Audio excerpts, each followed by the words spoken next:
마지막 부분입니다. 14장 1절부터 28절인데요. 13장 마지막 부분부터 여러분과 함께 하나님 말씀을 나누도록 하겠습니다. 여러분이 이제 잘 기억하고 있습니다. 사도행전 1장부터 12장의 내용과 13장부터 28장의 내용, 이 자체가 구분된다. 1장, 2장은 오순절 성령이 강림함으로써 교회가 시작되었다.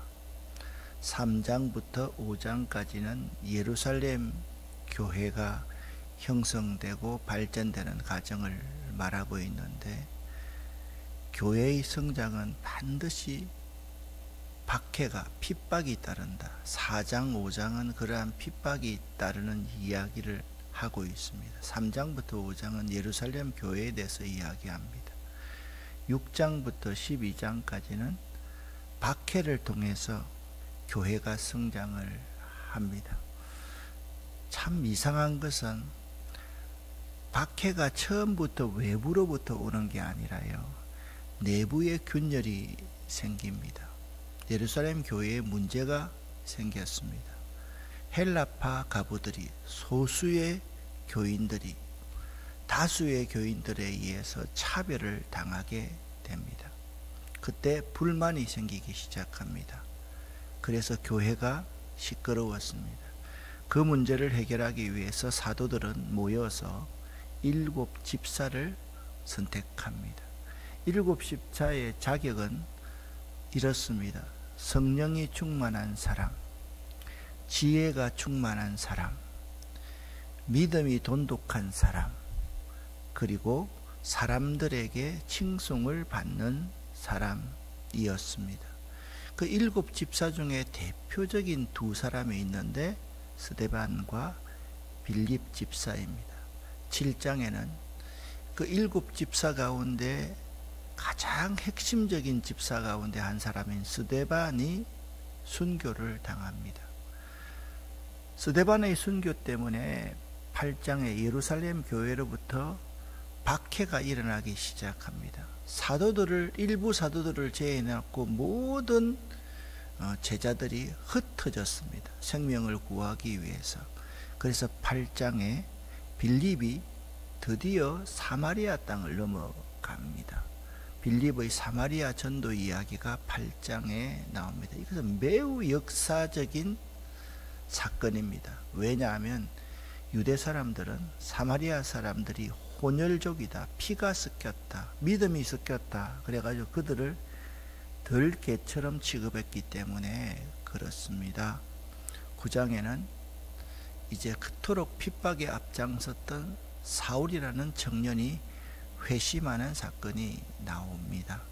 사울이 회심하고 나니까 사울은요, 베드로는 유대인을 위한 그릇이라고 한다면 사울은 이방인을 위한 하나님의 택한 그릇이었거든요. 10장에는 환상이 나옵니다. 무슨 환상입니까? 베드로도 환상을 보게 되었고, 먼저 이방인 백부장 고넬료가 환상을 봅니다. 자, 이방인에게도 성령이 임하는 모습을 하나님께서 보여주셨습니다. 11장에 이 이방인들이 성령을 받았다는 것 때문에 예루살렘 교회가 발칵 뒤집어졌습니다. 베드로를 소환해서 베드로가 그 상황을 자세하게 이해시키고 설득을 시킵니다. 모두가 다 하나님께서 이방인에게도 성령을 내려주셨다라는 사실을 받아들일 때쯤 흩어졌던 유대인들이 이방에서도 예수 믿는 사람들이 모여들어 마침 수리아 지역 안디옥 교회를 개척합니다. 그게 11장 마지막 부분입니다. 안디옥 교회가 성장하자 예루살렘 교회는 바나바라는 제자를 파송합니다. 바나바는 정말 믿음의 사람이었습니다. 바나바는 회심해서 자기 고향 길리기아 다소에 가 있는 사울을 가서 설득하고 데리고 와서 함께 1년간 안디옥 교회를 목회합니다. 더 엄청나게 안디옥 교회가 성장했습니다. 교회가 성장하면요 반드시 또 박해가 따릅니다. 헤롯의 대박해가 12장에 나타납니다. 그런데 헤롯은 하나님이 취할 영광을 자신이 취했기 때문에 충이 먹어 죽어버립니다. 드디어 13장 14장에 안디옥 교회는 성령의 말씀에 순종합니다. 바나바와 사울을 따로 세워서 그들을 파송하라. 그들이 기도하고 금식하면서 바나바와 사울을 선교를 보냅니다. 이번에는 바나바의 고향인 키프로스, 구브로섬을 통해서 바로 아시아 지방에 오늘 이제 다루고 마치게 될 그 안디옥이라는, 수리아 안디옥이 있고 비시디아 안디옥이 있는데, 비시디아 안디옥에서 루스드라, 더베, 이고니온 지역에 선교하고 다시 돌아와서 수리아 안디옥 지역으로 돌아옵니다. 자, 오늘 13장 14장을 마무리하도록 그렇게 하겠습니다.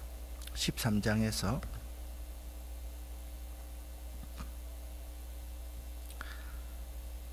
말씀드렸듯이 그들이 주를 섬겨 금식할 때에 성령께서 내가 불러 시키는 일을 위하여 바나바와 사울을 따로 세우라. 그 명령에 순종해서 바나바와 사울을 선교사로 파송합니다. 자, 이 지도를 여러분 보시면 수리아 안디옥에서 비시디아 안디옥까지의 1차 선교 여행의 중요 지점을 알 수가 있습니다. 수리아 안디옥에서 출발해서 항구인 실루기아로 내려가서 실루기아에서 구브로 섬의 살라미에 도착합니다. 여기서부터 회당에서 선교합니다. 살라미를 가로질러 바보라는 곳에 갔을 때 거짓 선지자 바예수가 있었습니다. 바예수라는 것은 예수의 아들이다.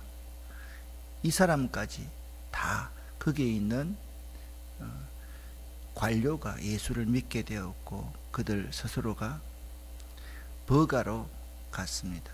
여기서 한 가지 사건이 일어납니다. 따라갔던 마가 요한이 너무 힘들어서 그냥 다시 돌아가 버립니다. 그리고 그들은 비시디아 안디옥으로 가서 이고니온, 루스드라, 더베 이 지역을 선교하고, 이 1차 선교의 특징은 이 선교한 지역을 다시 되돌아서 배를 타고 실루기아로 와서 수리오 안디옥까지 돌아오는 선교였습니다. 13장에서 14장을 하는데 여러분 여기 있던 안디옥에서, 비시디아 안디옥에서 두 번째 설교를 하고 전도를 했습니다.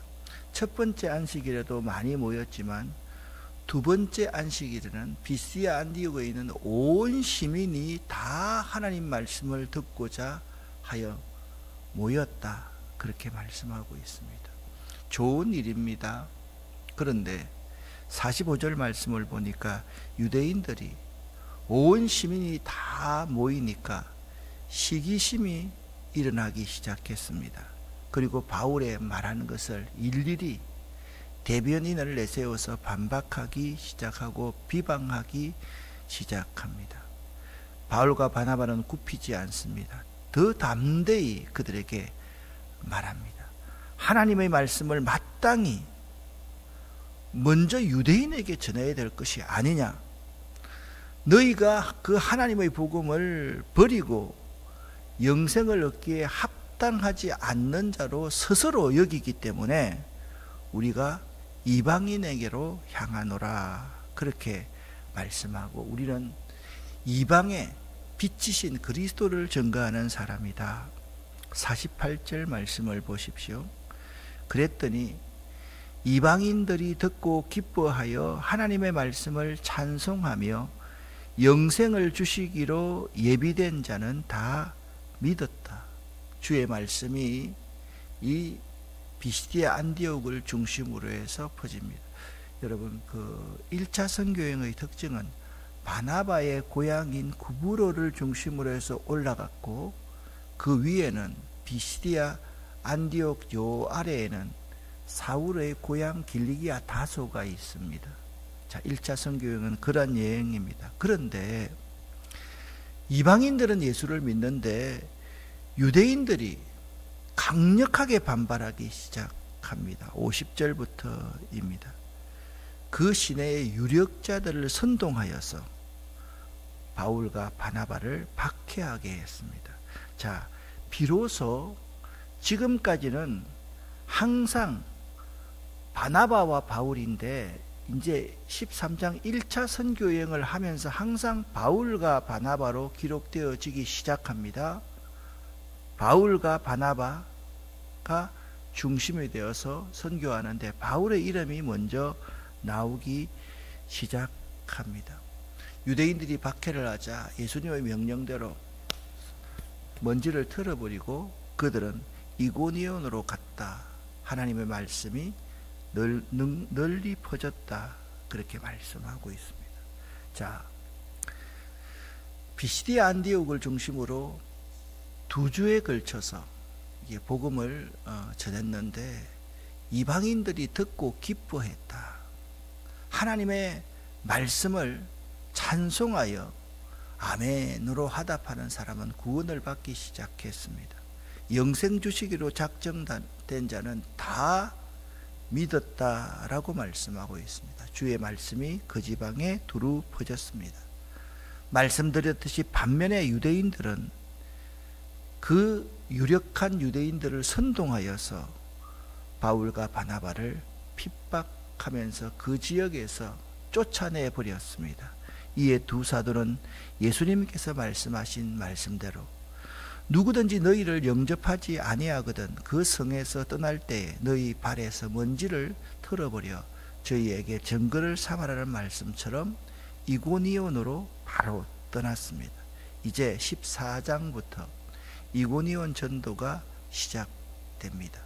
자, 이고니온에서 두 사도는, 여러분, 바울의 선교 방법은 반드시 먼저 유대인에게로 가서 유대인들이 거부하면 이방인으로 가는 방식입니다. 그래서 그이가 회당에 먼저 들어가서 회당에서 유대인들을 만나 전도하기 시작합니다. 회당에 들어가서 설교를 하니까 유대와 유대인과 헬라의 많은 무리가 예수를 영접하고 예수를 믿게 되었습니다. 그러나 계속해서 1차 선교여행에 반대하는 자들이 일어나기 시작합니다. 그 말씀에 순종하지 아니하는 유대인들의 마음을 선동하여 악한 감정을 품게 했습니다. 이 악한 감정은요, 나중에 가서 죽이려고 합니다. 1차 선교여행 때 사실 바울 사도는 죽었더랬습니다. 시체가 되었는데 제자들이 그 주변에 뚝 둘러서서 시신 처리를 어떻게 할까 할 때 다시 살아난, 그러니까 이 악감정을 품게 했던 사람이 누가 죽였느냐? 유대인들 지도자들이 죽였다라는 사실을 알 수가 있습니다. 두 사도가요, 이고니온에 오래 있어 담대하게 복음을 전하기 시작했습니다. 그런데 3절 말씀을 보니까 담대하게 복음을 전할 수 있었던 이유가 무엇인지를 말씀하고 있습니다. 주를 힘입을 때 담대할 수가 있습니다. 여러분, 그 사실을 알아야 됩니다. 우리도 하루를 살아갈 때 우리 주님을 힘입어야 한다라는 점을 잊지 마시기를 바랍니다. 주님을 힘입으면 거기에 나타나는 것이 뭐냐? 3절 하반절입니다. 주께서 그들의 손으로 표적과 기사를 행하게 하여. 여러분, 바울과 바나바가 표적을 행한 것이 아닙니다. 주의 능력을 힘입을 때 이런 역사가 일어난다라고 말씀을 하고 있습니다. 그래서 주의 은혜의 말씀을 증언한다. 목숨을 걸고 전하기 시작했습니다. 또 무리가 나뉘어집니다. 유대인을 따르는 자도 있고 두 사도를 따르는 자도 있더라. 그렇게 말씀하고 있습니다. 계속해서 이고니온 전도입니다. 여러분 한번 보시기를 바랍니다. 5절과 6절에 보면 이방인과 유대인들과 그 관리들이 자꾸 선동했지 않습니까? 악감정을 품게 했지 않습니까? 두 사도를 모욕하며 돌로 치려고 달려드니까 바울과 바나바와 그의 제자들이 알고 도망하여서, 자 보세요, 이제 비시디아 안디옥에서 어디로 도망합니까? 루스드라와 더베 근처로, 요즘 이고니온에서 지금 전도를 했습니다. 이고니온에서 루스드라와 더베 근방으로 가서 거기서 복음을 전했다라고 말씀을 하고 있습니다. 이고니온에서 어디로 갔느냐? 루스드라와 더베 근방에 가서 복음을 전했다. 자, 여러분 이제 정리를 하면 이렇습니다.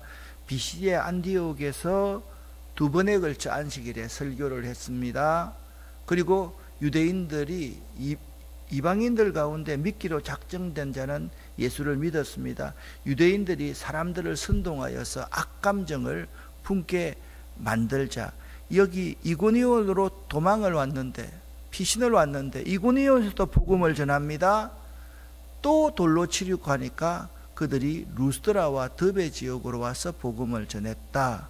그렇게 말씀하고 있습니다. 이제 루스드라와 더베의 전도가 시작됩니다. 이고니온과 루스드라, 더베는 바로 선교가 연결되어 있었기 때문에 6절 말씀을 보니까 그들이 이고니온에서 돌로 치려고 하니까 루스드라와 더베 그 근방으로 갔다. 그렇게 말씀을 드렸습니다. 거기서 복음을 전했다라고 말씀하고 있습니다. 그런데 이 루스드라에 발을 쓰지 못하는 한 사람이 앉아 있었습니다. 나면서부터 걷지 못하게 되어서 걸어본 적이 없는 사람이 이 루스드라에 있었다. 자, 바울과 바나바가 주의 복음을 전했는데 어떻게 주의 복음을 전했습니까? 주를 힘입어서 복음을 전했습니다. 따라 해봅시다. 주를 힘입자. 우리가 주님을 힘입어야 됩니다. 주님을 의지해야 됩니다. 복음을 전했습니다. 그들이 보십시오. 9절 10절입니다. 바울이 말하는 것을 듣거늘, 여러분 보십시오. 로마서 10장에 보면 믿음은 들음에서 나고 들음은 그리스도의 말씀으로 말미암습니다. 말씀을 들으면, 9절에 들으면 뭐가 생깁니까? 믿음이 생깁니다. 그 믿음이 생기는 것을 바울이 주목하여 구원받을 만한 믿음이 그에게 있는 것을 보고 큰 소리로 네 발로 일어서라, 그렇게 명령하니 그 사람이 일어나 걸었습니다. 얼마나 대단합니까? 그러면 주변에 있던 사람들이 그걸 보고 박수치면서 하나님께 찬양을 해야 되는데 그들은 찬양하는 방식이 좀 달랐습니다.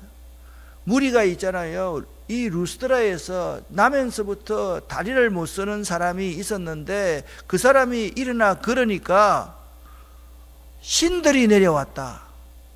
바나바는 제우스라고 하고 바울은 그 중에 말하는 자는 헤르메스라 그렇게 부르면서 그들이 바울과 바나바를 신격화시키기 시작했습니다. 14절부터 17절까지 같이 한번 읽어보겠습니다. 두 사도 바나바와 바울이 듣고 옷을 찢고 무리 가운데 뛰어 들어가서 소리 질러 이르되 여러분이 어찌하여 이러한 일을 하느냐? 우리도 여러분과 같은 성정을 가진 사람이라. 여러분에게 복음을 전하는 것은 이런 헛된 일을 버리고 천지와 바다와 그 가운데 만물을 지으시고 살아계신 하나님께로 돌아오게 함이라. 하나님이 지나간 세대에는 모든 민족으로 자기들의 길들을 가게 방임하셨으나 그러나 자기를 정언하지 아니하신 것이 아니니 곧 여러분에게 하늘로부터 비를 내리시며 결실기를 주시는 선한 일을 하사 음식과 기쁨으로 여러분의 마음에 만족하게 하셨느니라 설교했습니다. 이렇게 말하니까 겨우 무리들을 말려서 그들이 자기들에게 제사를 지내지 못하게 하니라. 여러분, 이것은 있잖아요, 얼마나 대단한 일인지 모릅니다. 저도 설교를 합니다. 제가 설교를 해서 사람이 일어났습니다. 그러면 있잖아요, 대부분의 종들은 착각합니다. 자기가 신처럼 추앙을 받습니다. 대접을 받습니다. 봉투를 받습니다. 그런 짓 하면 안 됩니다. 왜냐하면 주를 힘입어서 말씀을 전했을 뿐이지 내 능력으로 그들이 일어난 것이 아니기 때문입니다. 19절 20절 말씀을 읽어볼게요. 함께 읽겠습니다. 유대인들이 안디옥과 이고니온에서 와서 무리를 충동하니 그들이 돌로 바울을 쳐서 죽은 줄로 알고 시외로 끌어내치니라. 제자들이 둘러섰을 때 바울이 일어나 그 성에 들어갔다가 이튿날 바나바와 함께 더베로 갔다라고 말씀하고 있습니다. 여러분, 이 악한 세력들은 얼마나 악한가 하면 원정을 와서 핍박을 합니다. 그러니까 이들의 열심을 우리가 조금이라도 배울 수 있으면 참 좋습니다. 원정 왔습니다.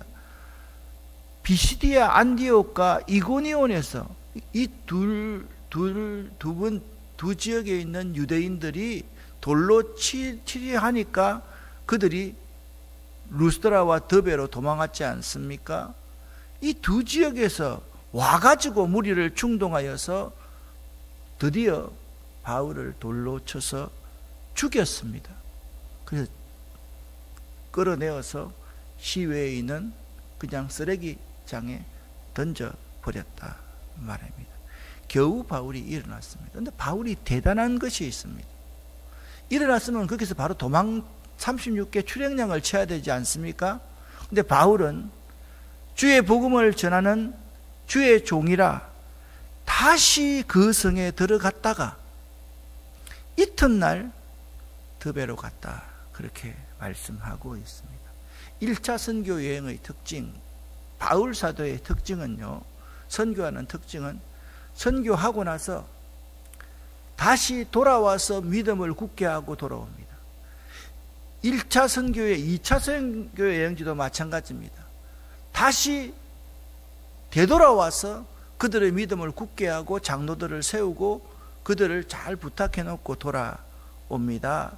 14장 20절부터 22절 말씀을 보면, 자, 바울이 죽었다가 20절 보니까 더베로 가서 거의 이제 죽음의 직전, 또 죽거나 죽음의 위기를 맞이해서 자꾸 도망 다닙니다. 그 성에 많은 사람을 제자로 삼았습니다. 루스드라와 이고니온과 안디옥으로 가서, 여기 한번 보십시오.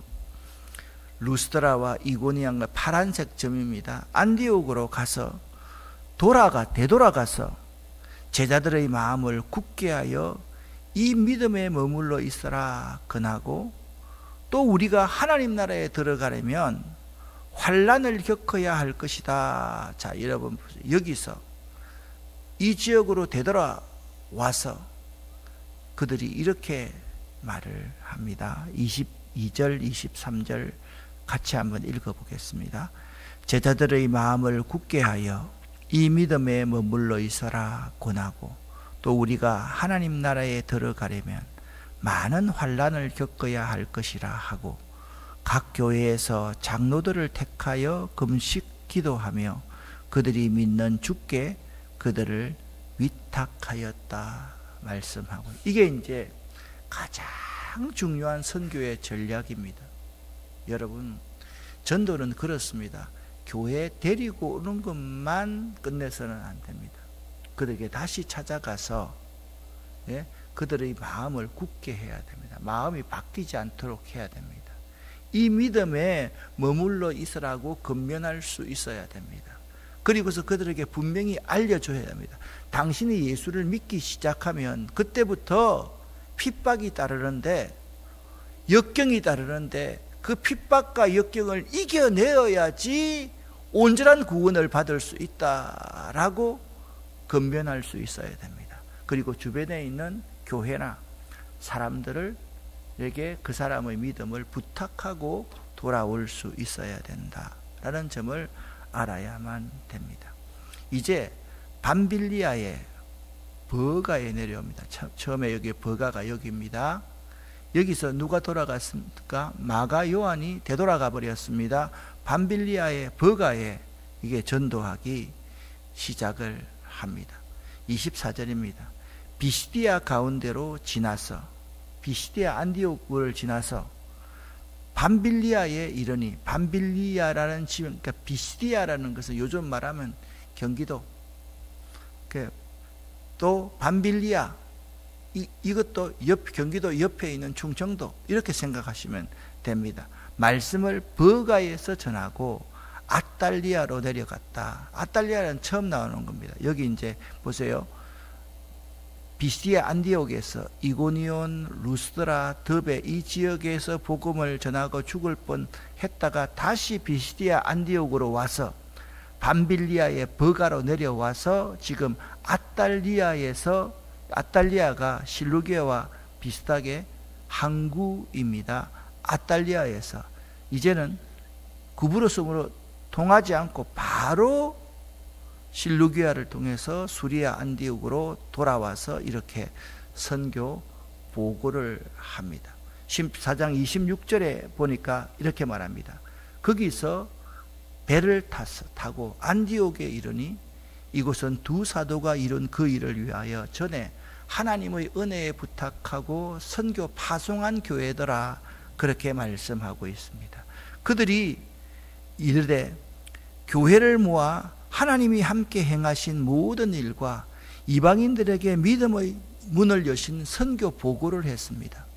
그러자 교회에서는 선교 보고하는 선교사님을 편안히 식사도 대접하고 장소도 주면서 모셨다. 내 집을 내어놓고 그들을 편안히 모셨다. 그렇게 말씀하고 있습니다. 자, 1차 선교여행 지도입니다. 여러분 한번 보시기 바랍니다. 안디옥 교회에서 실루기아로 내려와서 배를 타고 구브로 섬에 왔습니다. 살라미에서 바보에서 그 다음에 밤빌리아의 버가로 와서 비시디아 안디옥으로 와서 두 안식일에 걸쳐 설교합니다. 그리고 그들이 루스드라, 이고니온, 더베를 해서 되돌아와서 여기 버가에서 아탈리아에서 다시 실루기아를 통해서 안디옥 교회로 돌아왔습니다. 사랑하는 성도 여러분, 선교는 라틴어에서 따온 것입니다. 보냄을 받은 자라는 뜻입니다. 선교는 교회에 부여된 사명입니다. 교회는 예수 그리스도의 지상명령에 따라 복음을 전파해야 하고 그곳에 교회를 세웁니다. 오늘 결론입니다. 바울의 1차 선교여행은 AD 47년경에 시작되어 약 2년이 소요되었습니다. 짧게 설교했지만 2년 동안의 내용을 이렇게 기록한 겁니다. 주로 소아시아의 동남부에서 진행되었습니다. 이 복음이 팔레스틴이라는 지역적 한계를 벗어나 본격적으로 이방 세계로 전파하는 계기가 되었다는 점에서 1차 선교여행의 의의가 매우 큽니다. 또한 1차 선교여행은 최초의 이방 교회인 안디옥 교회가 선교사를 파송했다는 점에서도 역사적인 의의가 있습니다. 1차 선교여행은 하나님께서 바울과 바나바를 통하여 하셨습니다. 왜요? 그들이 주의 손을 힘입어서 했기 때문입니다. 하나님이 죽었던 바울을 살리셨고 전적인 하나님 은혜 가운데 진행되었다. 이 사실을 잊지 마시기를 바랍니다. 다음 시간에는 15장의 예루살렘 총회 공의의 이야기를 하도록 하겠습니다. 기도하겠습니다. 하나님 아버지여, 1차 선교여행까지 마무리할 수 있게 도와주셔서 감사합니다. 우리가 교회입니다. 선교하는 일에 게으르지 않도록 도와주시고, 우리도 금식하고 기도하여서 매번 선교사를 파송할 수 있도록 도와주시옵소서. 우리가 선교사가 될 수 있도록 도와주시고, 우리가 파송하는 선교사가 될 수 있도록 도와주시옵소서. 오늘도 하나님 우리의 기도에 응답하여 주시옵소서. 예수 그리스도의 이름으로 축복하옵고 간절히 기도 올립니다. 아멘.